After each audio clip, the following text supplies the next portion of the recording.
and welcome back to part 32 of Rob's Ill Fantasy 15. Today we're tackling the second half of Prompto's special DLC, and I'm quickly showing here that you can upgrade the snowmobile if you collect like these special points that are in the area. These yellow objective markers that are floating around are essentially the side quests for this episode. Instead of being blue, they're yellow. Excuse me. And as I said here, that you can go over to them, kill the enemies or do what objective it asks, and it'll give you points that you can then spend on upgrading the snowmobile. Depending on what time it is in the game, depends on what objectives are available.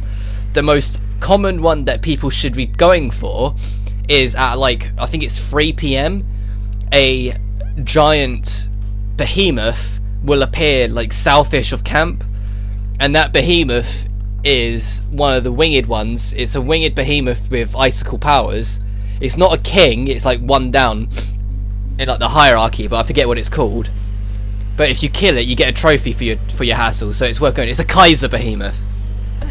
I remember now. But this one over here, for example, there's a Garrulette who shouldn't even be here because it's out of climate for it. It's in swampy, warm environments, and it's ended up in this blizzard. So the fact that it's still alive in the first place is bizarre. Like all these doggy enemies, all these like flask casks, they make sense to be here because they can survive all conditions. But the Garrulas, no, they can't. I don't know why this thing's here. Anyway, you gotta be careful because you can hurt the Garrula, and you're gonna see me here. I get the vulnerable, and I just decide to, you know, lean over a little bit to make sure I get it. But sorry if my throat's very croaky, or if you hear sniffling and a lot of coughing or stuttering through this, but I've been quite unwell over the weekend. Thankfully, I haven't had too much to do over the weekend, so I've had a lot of time to just play Red Dead and relax. But the show must continue. I don't want this Let's Play to drag past Christmas, even if it kills me. So I'm powering through, even if I've got a bit of the flu. And you can blame my mother, dearest, for that. She brought it into the house. But anyway, when you come over here to the main objective where you need to go, we're going to finally get a chance to explore more of Prompto's origin, more of his backstory, and how he really feels about everything going on with this dead Magitech trooper.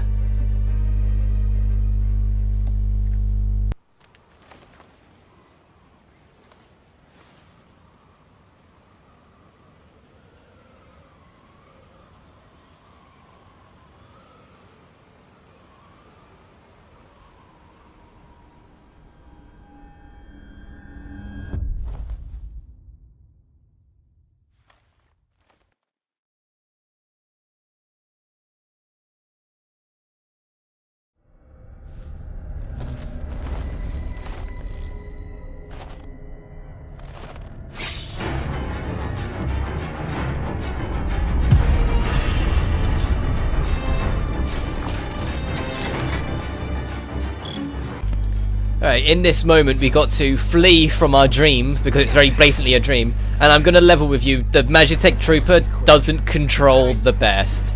Once you've got him moving, under no circumstances let him stop. Just keep on powering him forward, because he has to like go from he has to stand still for a few seconds and then push himself onwards, like he runs a bit awkwardly. When you get far enough, eventually you won't have to worry about it anymore, and you'll be dealt with. It is pretty blatantly Prompto's dream though, because you saw him like he rested his head on the tree, closed his eyes, and woke up, and suddenly all this is going on. Like you don't have to be a master storyteller to work that one out. But now we're gonna follow Priner, the other of the two dogs, because we've seen the Yang, we've seen Umbra, so this is the Ying with Priner. Which is weird, because we see so much of Umbra in the game, yet we don't really see that much of Priner, with this really being one of the main exceptions.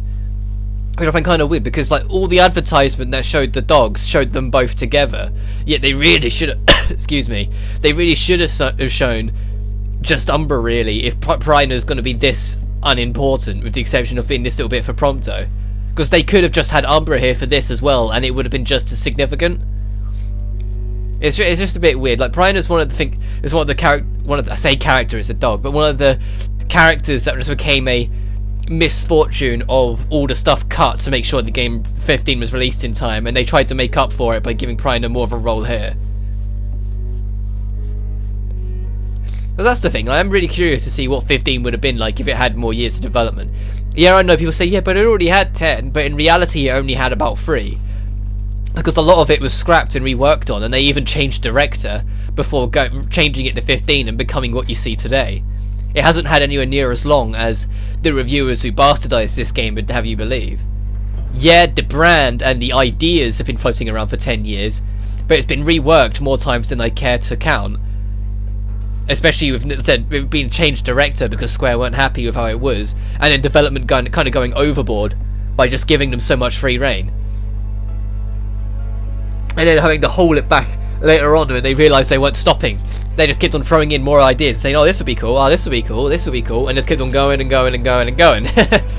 Oh no, we have this moment here where Prompto accepts the fact that yeah, he is a machine, but the machines are still different from him, which is why he's prepared to kill that Magitech trooper even though it was reaching out to him. But now we have one last thing to do, to reconnect with your inner child, for Prompto to essentially rediscover himself and find a way to press on. But we've got more cutscenes that I'm not going to talk over.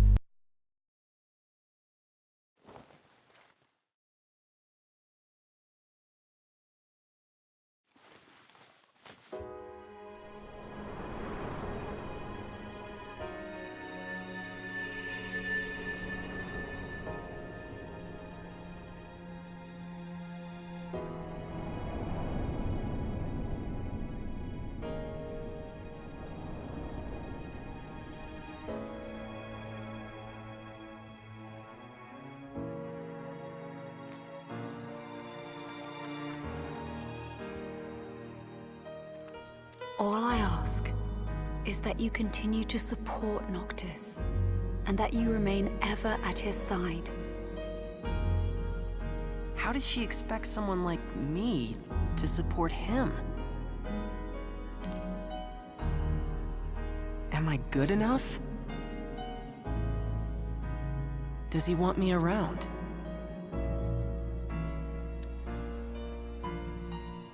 Is that really what Noct and everyone else want? For me to be with them?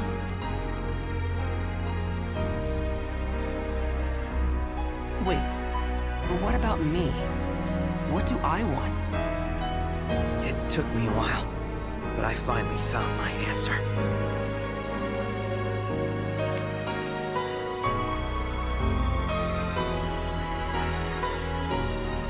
It's time.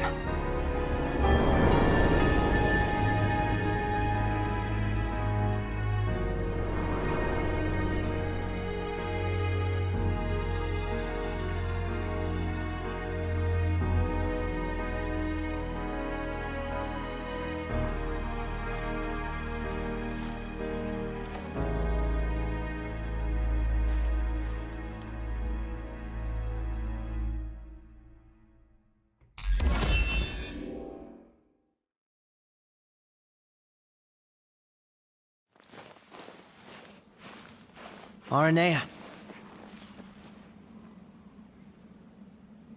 I'm ready. I thought about what you said, and I've decided to face my fears once and for all. I can't choose where I came from, but I can choose where I'm going. All right, but slow me down and you're going to get left behind.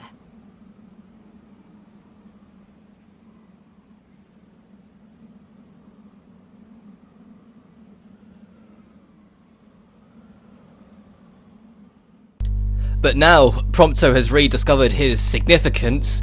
Aranea has joined us back again, so now we've got Aranea for the rest of the DLC, which is sweet because Aranea is awesome. And it also means we're not alone for this, sort of like how in Gladio we had Core with us for a while, and in Ignis we had Ravers with us for a while. We have Aranea with us for this DLC. So I went back and camped again here because originally I was planning on making this the end point of the last part, but when I went to editing them together, I noticed that the length of the videos were very different. Like one was like 50 something and the other was only 30. So I was like, okay, why don't I just make this the start of the next part, this part that you're watching now, and just work from there. So you're going to see a cut, which is where I saved the recording and then moved on. Also, this theme is awesome. I'm just going to put it out there right now. This theme that plays right now is like one of the best tracks in this DLC. I love it to pieces.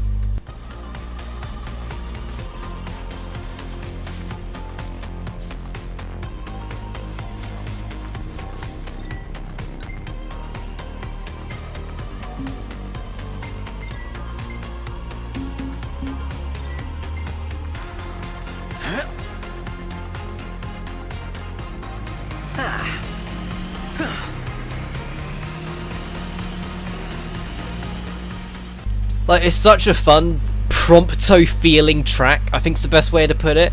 Like, it really feels like a track that fits Prompto and his personality, his optimism, yet still having some plot importance with the theme, because it is an important time for Prompto with everything he's learned about the world and himself.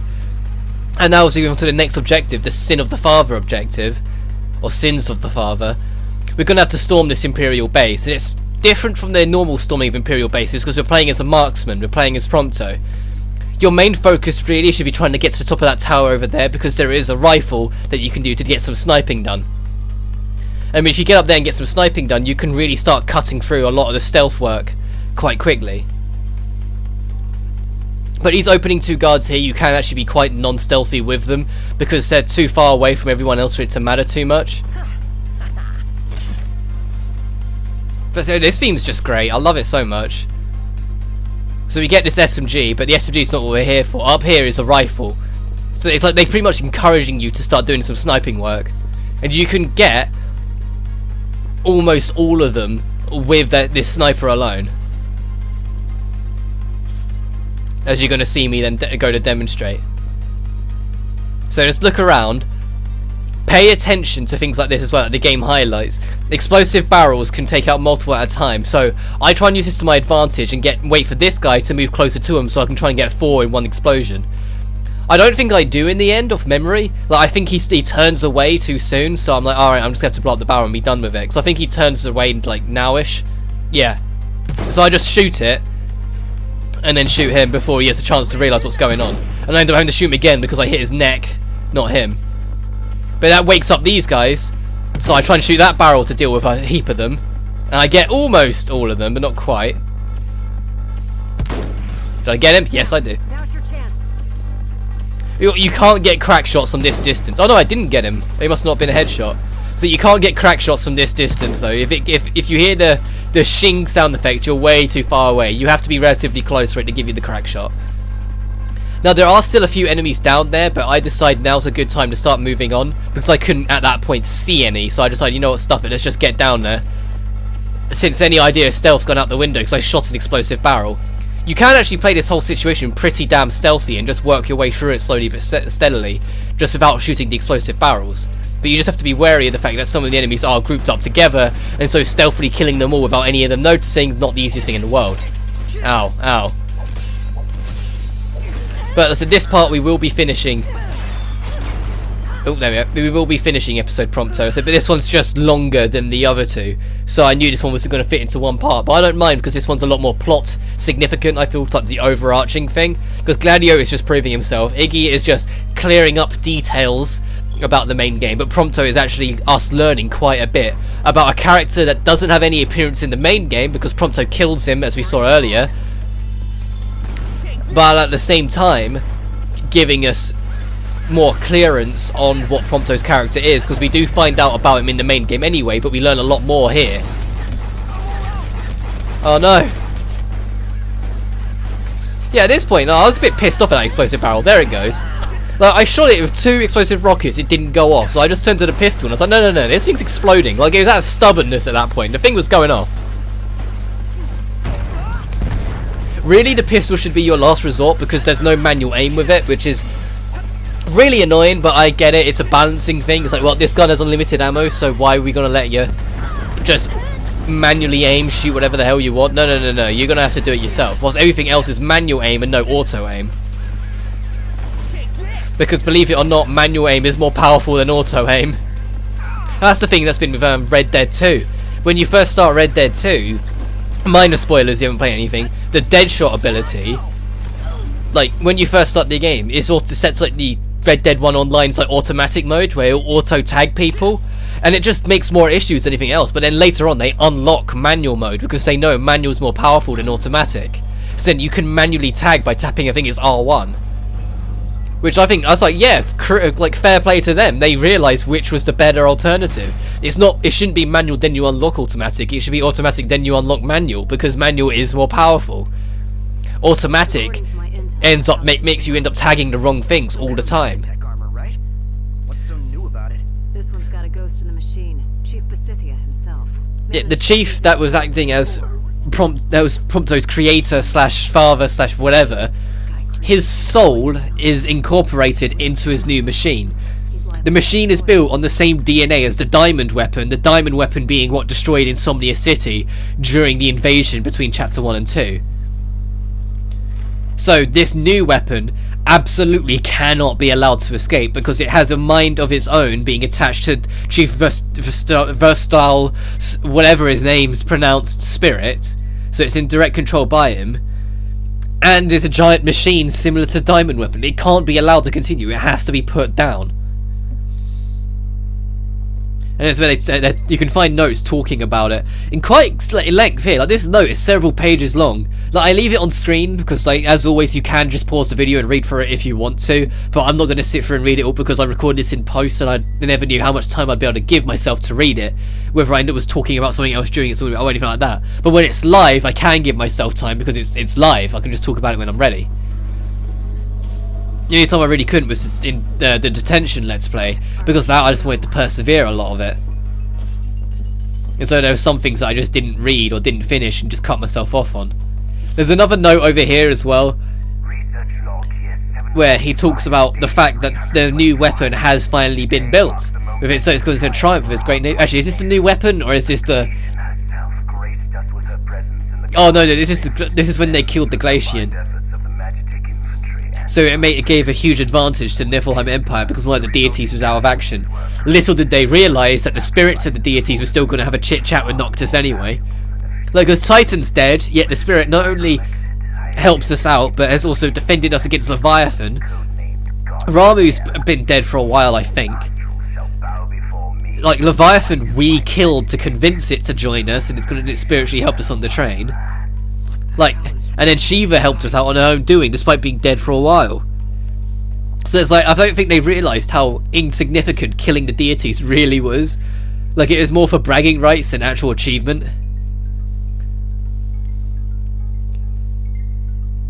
Yeah, and there was a thing there from Ravus talking about the ring, saying he preferred the idea of going for the ring than having these giant death weapons. Proving that Ravus never really is the good guy. Like, he has his own moral code and his own beliefs and his own systems, but he doesn't necessarily make him a good guy. This situation is quite annoying because a lot of the enemies on this higher deck, and getting to it's not the easiest thing in the world, and there's a defense node up there. What you should really be doing is hiding behind some of these boxes here and taking your crack shots. Well, not crack shots as in aiming, as in taking crack shots, as in being a good marksman. Which you're going to see me try and do here, like getting that guy. Because there was a sniper in the previous room. Trying to get that defense node as well, which I managed to get, which I was quite happy about. And then I need to get a move on. That's sorry for snorting, but I said ill. And then I head over here. I head up this side because I planned on going up and around, but then I realised that, hang on a minute, it's the other stairway, the one that actually goes up and around. The other one doesn't, the other's just a dead end. So when you come here, there's this guy here. And this poor sucker, well, I had the rocket in hand, so, you know. And I doubt anyone appreciates a rocket launcher going straight to their face. And I do shout RNA's Dragoon Dive, because she has a different attack for the DLC than what she did in the main game when we used her for a while. Instead of she having like the thing where she jumps straight up and comes down, because it's all indoor and closed in environments, they gave her a launcher instead. Like, smack him into the ceiling.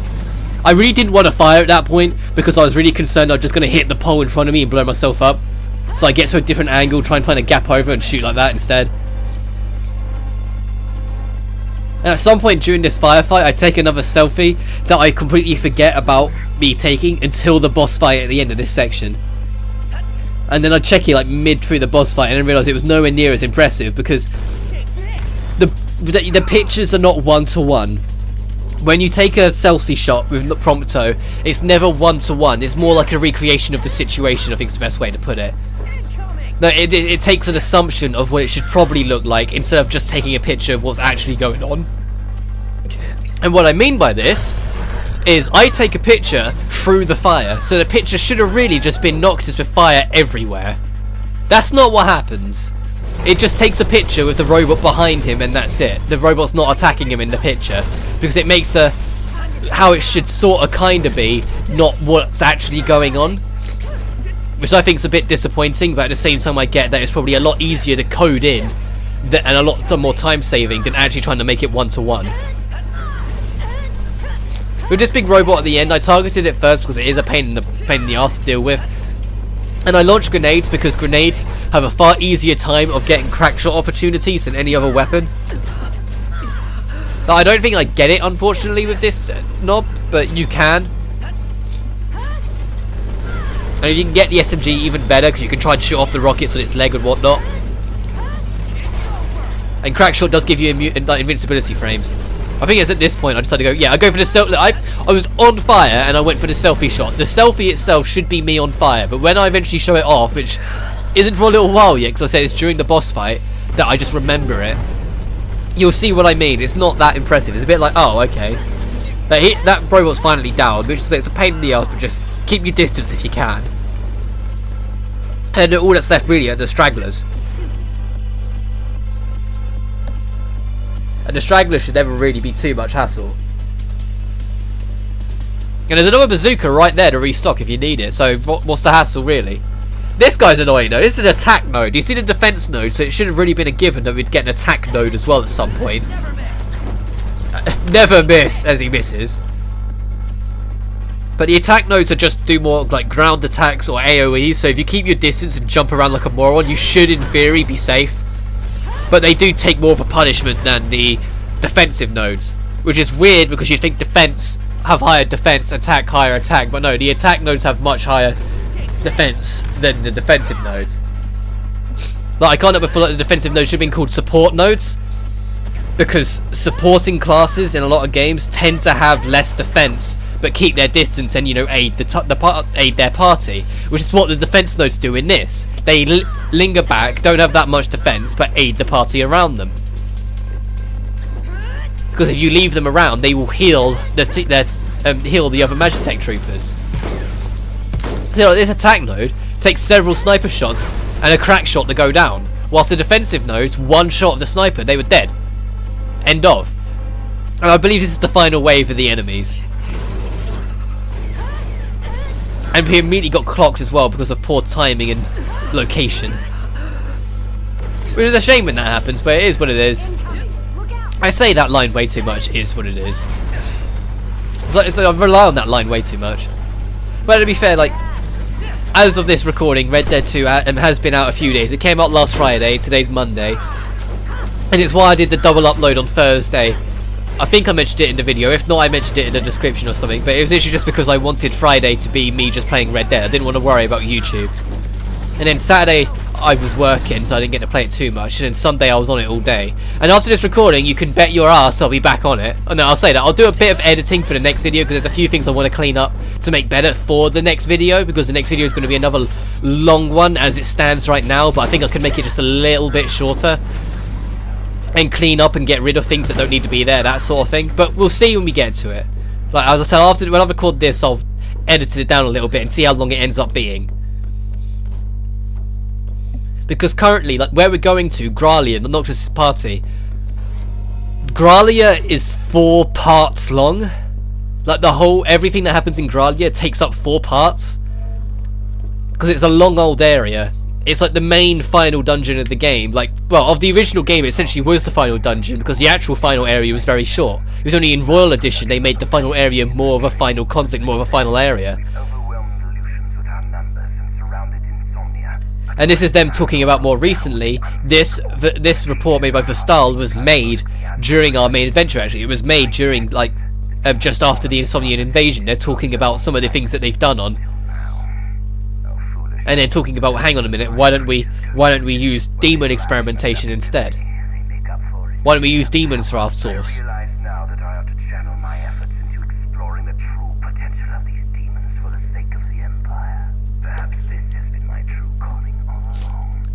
Who knows? Yeah. This guy has completely lost his mind. Yeah, you're probably right, Prompto. You're probably right.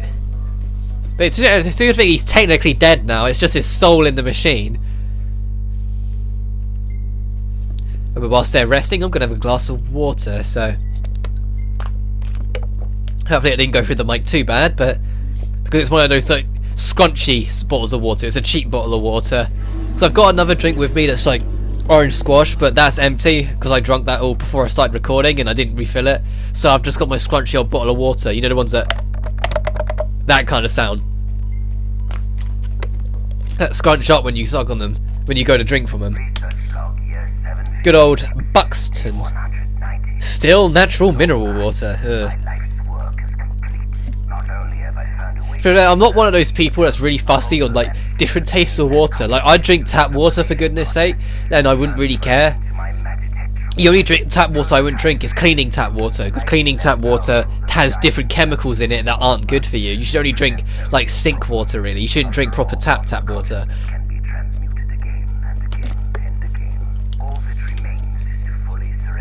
Fully surrender himself to his research and become his own final test subject. That's him directly referring to the fact that he knew he was going to become a soul in his own machine. Which is probably partially thanks to him infusing himself with demonic blood. Like when we saw him and he had like half demon, half human.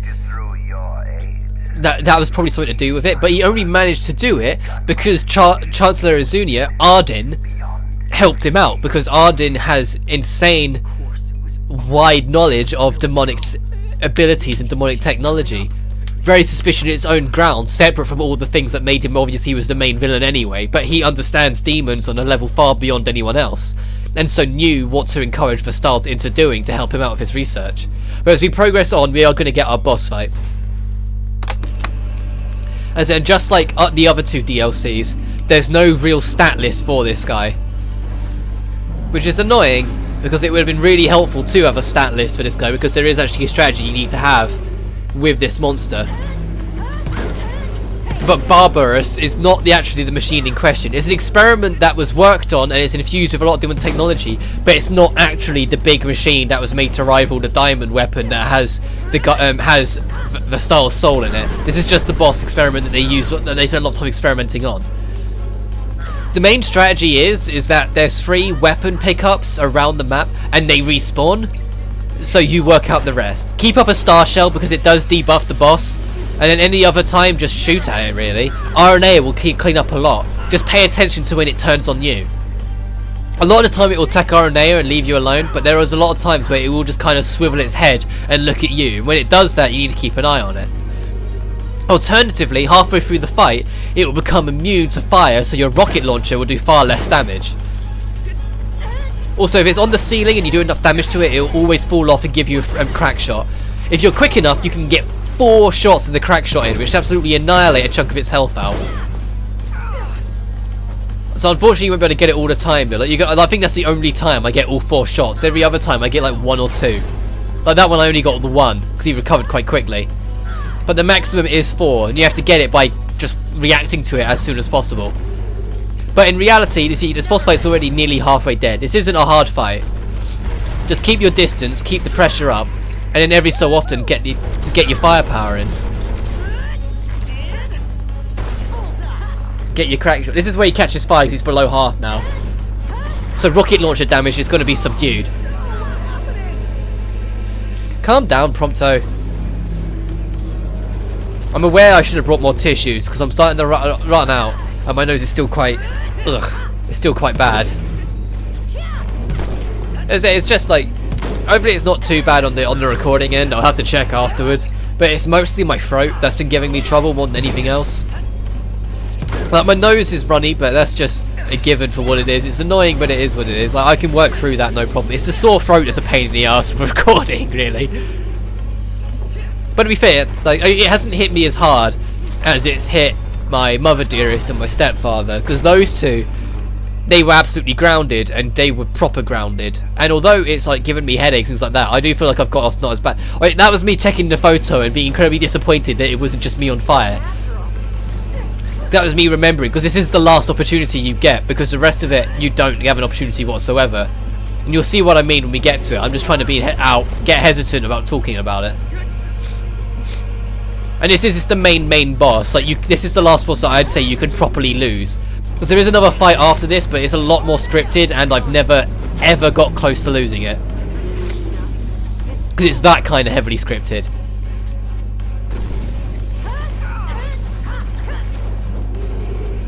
Ugh. Yeah, sorry. Hopefully I'll get better as you go throughout the week. Like I'm sure by the time you get to the end of the week, because I am trying to keep up the whole 5 uploads a week thing. I want to get this Let's Play done, and I could probably get it done within about 4 weeks now. Like, it should definitely be done before Christmas. I could probably get it done before December, sort of thing. We're that close to the end now. So I beat it with it punching me in the face. Like I said, it isn't over yet. We still have one more boss fight, but the next one I've never lost, and so I don't. And you shouldn't really either, unless you're deliberately trying to. But when we go to finish, we get a emergency broadcast after Prompto has its hopes up, where they announce that the XDA 1002 Immortalis has been awoken. The Immortalis is our main boss fight of the thing, and is the thing that Vestal has incorporated his soul into, and is built to rival the diamond weapon. Also, the thing that plays, am I the only one that gets like proper like Sahelanthropus, the MGS5 vibes? Now, don't get me wrong, I really don't like MGS5, so getting like flashbacks of it doesn't help. But like the theme really reminds me of it, and the track's called Sins of the Father, so it really does give me like some MGS5 feels. But look at the fucking thing. It's huge. Like when I saw this, I got really excited that it was going to be an interesting fight. So I was kind of disappointed that when we get to it, you're going to see it's really not. Like, don't get me wrong, it's a cool active cutscene, but it's not a cool fight. It's kind of like the final boss of Gears of War 2, where all you're doing really is just holding down the trigger, and then the thing just dies. Like, you're at no threat of death. All you need to do is just keep the aimer reticle near the center of the core, with one exception being there's a point where all the pieces around it are glowing, and you need to destroy them instead. Then I want to be the one to take him down. Down below. But this fight has two clear-cut phases. This is all phase 1, which continues for quite a while, but all you need to do is just keep the firepower going. This machine gun cannot overheat and has unlimited ammo, so just hold that trigger down. Or the bumper, it's your choice. As you can see on the side, they let you use either or, whatever your preference is. I use R1 for this because I'm used to it, because the whole DLC has you shooting with R1 anyway, so it just feels more second nature for me to treat it like this. But as you can see, despite the hundreds of thousands of health we're doing to it, its health bar isn't moving that much. This has got ridiculously high health. So at this point you can see we're doing critical damage when we're aiming at the centre, so just keep shooting at the centre. And as cutscene will, like these little cutscenes will kick in, which are glorified load screens.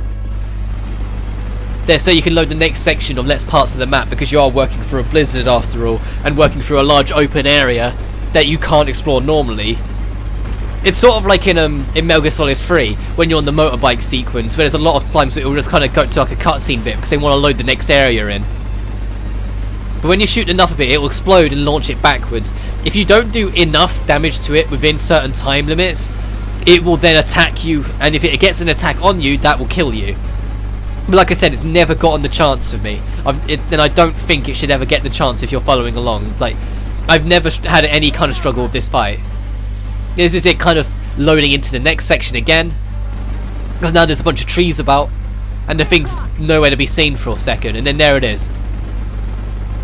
To be fair, that thing is a terrifying design, and it is really cool, the Immortalis. And this is around the point where you need to start shooting the edges, because it's going to start glowing. So you need to keep shooting, and as soon as you see the explosion, move to the next one. If you try to shoot the middle, it will come up saying it's invulnerable now. But I guess if you don't realise, this might be the only time you might get killed, because like I said, when you're shooting at the middle, it just says invulnerable, and you might like pull a DSP and just go, what do I do? And not realise that, well, the things glowing around it might be your giveaway. But when you destroy all of them, the boss does technically die. But then it kickstarts the proper phase 2 in a second, which you're going to see here, where the machine itself is no longer functioning, but Vestal's soul has completely taken over it, which is why you're seeing all this dark energy surrounding it.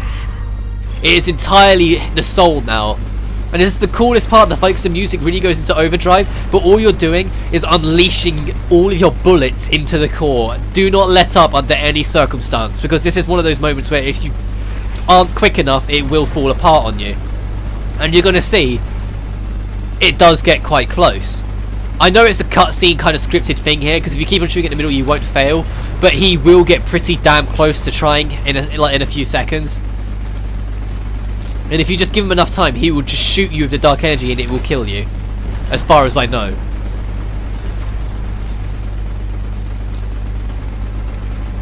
Look at it, the whole thing's like glowing with menace. It's a really cool design, I will give them that.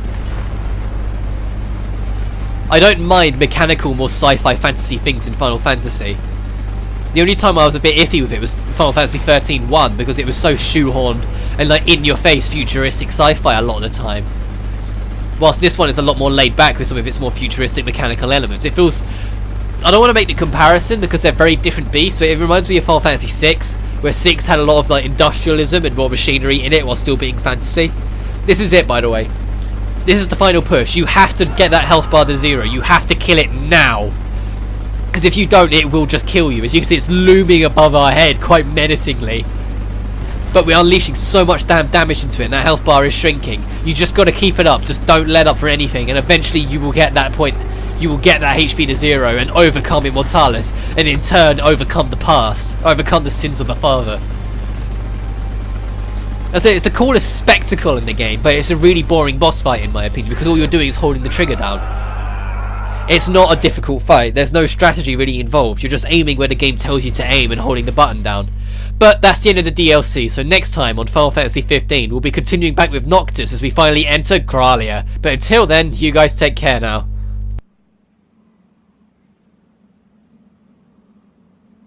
You alright? Yeah. This is what I wanted. Then say it like you mean it. You did good, kid.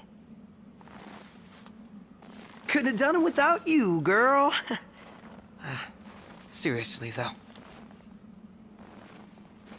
Well, I better catch up with Noct and the guys. He's got a lot on his plate, and I figure he could probably use a hand, taking back the crystal and all that. And who knows, maybe I'll take it back before he does. Don't get ahead of yourself.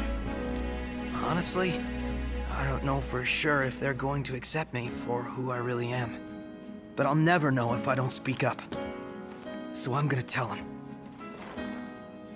After all, it's my life to live. The boy has become a man. Anyway, Gralia is straight ahead.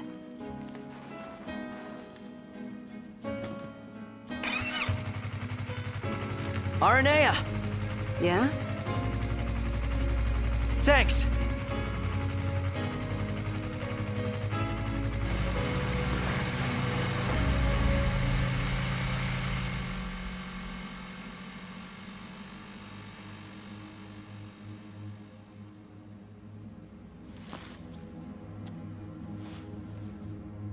Ba ba ba bum bum bum bum ba bum.